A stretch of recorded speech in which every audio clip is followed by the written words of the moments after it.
Next देखिए, ये question है आपका, ठीक। अब इस क्वेश्चन में ये, अब इसकी ट्रुथ टेबल बना के मैच करा दो, खत्म। ये रहा सर्किट आपका, ठीक, और इसकी ट्रुथ टेबल बना लीजिए। लीजिए क्या हो जाएगा हमारे पास, देखो यहां से ए गया गया गया, तो ये ए को इन्वर्ट कर देगा ए बार। अब यहां तक आएगा आपका ए बार, ए बार आया आया आया यहां तक, है ना। अब देखो बी गया गया गया और वायर ऐसे ऊपर से गई है, तो बी यहां तक आ गया आपके पास, ठीक।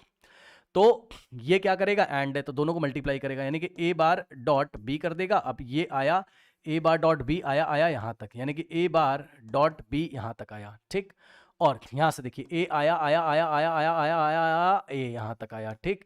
और इसी तरीके से अगर आप देखो तो यहां से बी आया आया आया, बी का बी नॉट हो गया, ठीक। बी नॉट आया आया आया आया, ये ऐसे हो गया, ठीक। अब इस ये क्या है, एंड है, तो ए डॉट, सॉरी,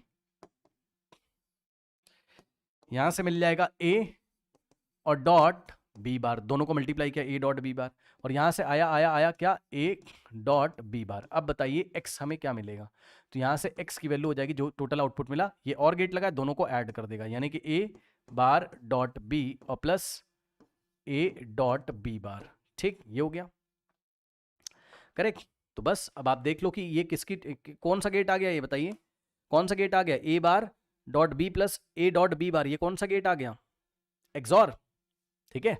तो ये आ गया कौन सा गेट, एक्सॉर। तो एक्सॉर की ट्रुथ टेबल में डायरेक्ट आउटपुट आपको याद था, एक्सॉर की ट्रुथ टेबल में वाई हमारे पास क्या आता था, याद करिए भाई, ए और बी, है ना। तो 0 0 1 1, ठीक, और 0 1 0 1, ये तो स्टैंडर्ड क्वेश्चन उठा लिया इसने। तो ए बार डॉट बी और plus B bar dot A, है ना। तो इसका डायरेक्ट आंसर आता था हमारे पास, जब दोनों सेम होते थे तो आंसर 0 आता था, यानी कि जब दोनों 0 0 होंगे तो 0, अब जब दोनों 1 1 होंगे तब भी 0, बाकी जगह 1 आता था। बाकी सॉल्व करके दिखाया क्लास में। तो 0 1 1 0, ठीक, देख लीजिए 0 1 1 0, तो option A is the correct answer. तो ये इससे मैच कर गया, ठीक।